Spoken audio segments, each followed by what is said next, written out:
Napuno ang apartment ni Joy sa sorpresa ni Kalingap Dan.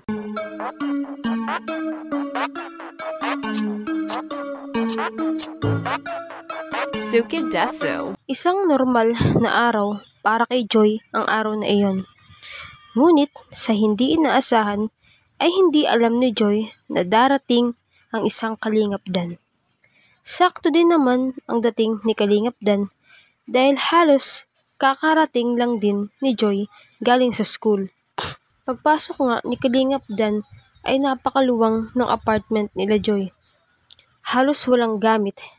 Wala rin silang stove at gasol. Tanging rice cooker lang para makapagluto ng kanin. At sa ulam naman ay bumibili na lang sila sa labas.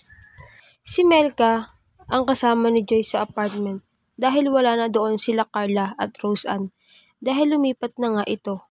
At dala nila ang kanilang mga gamit kaya pala ganun na lang kaluwang ang sala nila Joy. Kaya naman may sorpresa si Kalingap Dan kay Joy. Napuno ang apartment ni Joy dahil marami ang nagpadala ng tulong para kay Joy. May stove na siya at gasol para makapagluto na sila ng sarili nilang ulam.